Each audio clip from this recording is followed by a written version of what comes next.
94 Boston, 90 Miami. The Heat fell to the Celtics in Game 5 of the 2012 Eastern Conference Finals. Down 3-2, they now tether on the brink of elimination. Almost a week ago, this series looked to be over, but at that time it favored Miami, who were leading 2-0. It seemed the Celtics' Big Three era would go out in a whimper to Miami's rising Big Three, but Boston didn't count themselves out and shockingly shifted the tides of this series in their favor by winning their games at the Garden and stealing one on the road. Edging out games 4 and 5 by the thinnest margins, Game 4 saw Miami push for overtime but failed to take a commanding 3-1 lead despite outperforming the C's in the second half. Boston knew all they needed was to put together 3 good quarters, and their experience in closing moments would lead to their triumph in the fourth over a Miami squad that had not won any hardware at that point. And that was forming to be Miami's undoing, because games 2, 3, and 4 they were outscored in the first quarter. Game 5, Miami was looking good for the win, but it's repeated in basketball countless times that the away team just needs to keep it close, and Boston waited for their chance to pounce. These kinds of games are determined by the razor's edge. Boston would outplay Miami in the third by 7 points, and that would be the finalizer. It only took a 10-point quarter from Kevin Garnett and a poor 1 of 7 shooting quarter from LeBron to decide the game.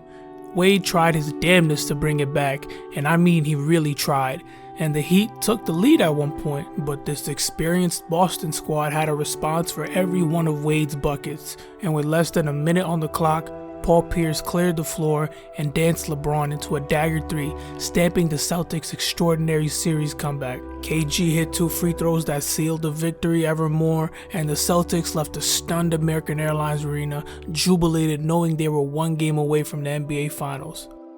Miami's crumble felt inevitable. They'd lost a 2-1 lead last year in the NBA Finals. It felt as if this Miami team was cursed. They couldn't close out. Well, how come? They had Dwayne Wade. Must we go in depth into this man's resume? 35 points and 8 rebounds in the NBA Finals in his junior season? The guy who, had they won in 2011, would have been the Finals MVP? Nah, that's a killer. So what's the problem? I mean, he's scoring in the fourth. We're seeing D Wade get his when the clock starts dwindling. He's definitely not the problem. Flash is a killer. That's sanctioned. So that leaves only one other culprit. Man, it can't be. No way LeBron James isn't a killer. Say it ain't so. The reigning MVP, the man who'd reached 2 finals and made 8 All-Star teams by 2012, he's not a killer? The 27-year-old who already had a first ballot Hall of Fame career. LeBron James is now in the lion's den. In Miami's first possession, Bron gets a wide open mid-range look from a Wade kickout. He misses it. That would be his only miss in the first quarter. Ray Allen makes a runner to break the ice. Miami responded the following possession with a 3 in the corner, set up by a dart from LeBron. LeBron gets his first points at the 9-minute mark, throwing it down after a blow-by on Paul Pierce. 3 minutes later, he hits a midi over Pierce. He swishes a tough fade over Ray Allen and former Badger Greg Steemsma. On the run, he finishes an and 1, and the next offensive possession, he's right back with a rhythm 3. Oh, he's not done. The following possession, back to work on the left block. He's on one. 14 points individually and a good start to the first quarter. Number 6 is suiting up, and not a breath wasted in the second quarter as he continues his assault with 16 points with only 1 miss. By halftime, the game was getting out of hand as Miami had accumulated a 13-point lead. LeBron James already had 30 points on 2 missed shots, and it was raining tough shots after tough shots. He might have shot a post fade from the 3-point line the way he was connected. Pure middle land mastery. Third quarter would be much of the same. The onslaught resumed. Boston just got a 15-minute intermission to rethink their game plan. If this is indeed its last stand, if the Boston Celtics' proud core of seasoned stars is heading inevitably towards a sorrowful farewell, those players will not part in ways without one more rich playoff memory and perhaps, as surprising as it would seem, one more run at a title. The Post still beats in the Big Three era. This was the New York Times Post after Game 5. The Boston faithful were in high spirits going into this game. The crowd was roaring. The Garden usually is, but knowing their championship core had one last hurrah left in them was adrenaline pumping. You could feel it in the air. One game at home. You win and go to the NBA Finals. An NBA Finals they could have easily won. For all intents and purposes, the Eastern Conference Finals was the championship series. And the Big Three were aware. Paul Pierce evidently so, because he was feeling himself after hitting the dagger over LeBron mentioned earlier. I'm all one. KG said it before, that the Celtics were never scared of the kid from Akron. There was always a mutual respect, but they would never be buddy-buddy like how guys are today. So what is Paul Pierce, a known trash talker, gonna do when he hits one of the clutchest shots of his career?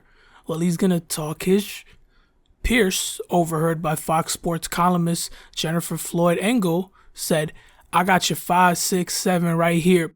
Obviously, he's referring to LeBron's famous promise to the world that he'd bring South Beach not 1, not 2, not 3, not 4, 5, or even 6. He promised to bring 7 Larry O'Briens to Miami. At that point, 2 years in, he'd failed to bring 1. Now, the validity of Pierce's quote is questionable, as there's no concrete proof confirming it, but it doesn't sound too far-fetched considering it's coming from the truth. No pun intended. Truth is no stranger to hitting buzzer beaters or running his mouth. He's done both at the same time apparently. Say what you want about the man, you can't deny he was one of the coldest in the early to mid 2000s.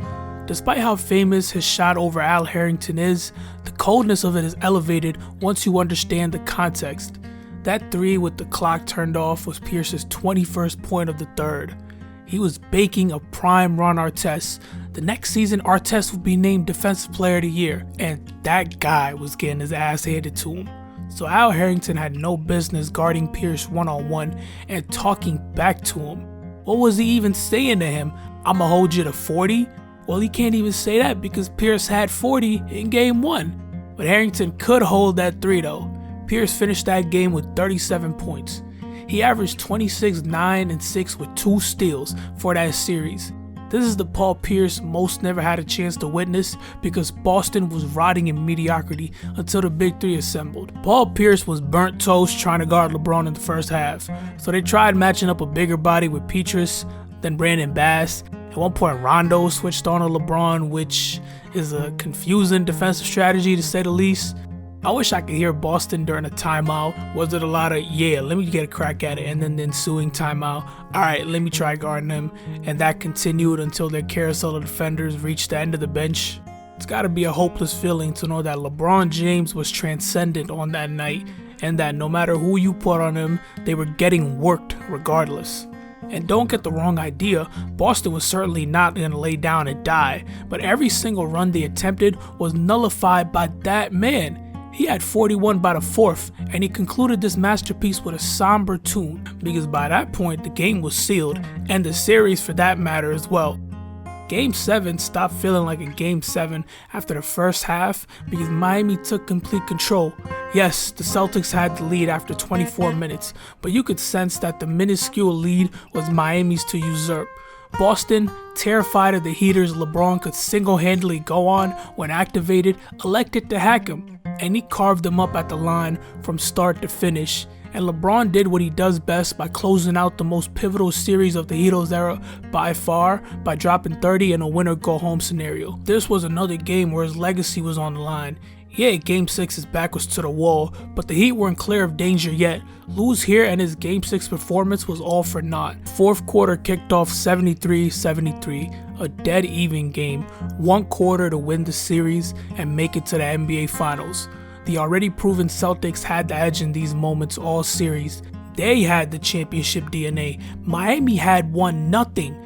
But all that goes out the window once you realize numbers 1, 6, and 3 play for Miami. Chris Bosh has always been under the spotlight when he's next to LeBron and D-Wade, but that man is a Hall of Famer and he deserves his respect, and he showed it in this fourth quarter. One thing about D-Wade, that man has been immortalized since his 3rd year in the league, and LeBron James was not going to let the moment escape him again. He'd lost all those years in Cleveland, got swept in the finals, had one of the most embarrassing finals upsets in NBA history in 2011. No, Not again. He'd give himself a shot at redemption by heading back to the NBA Finals.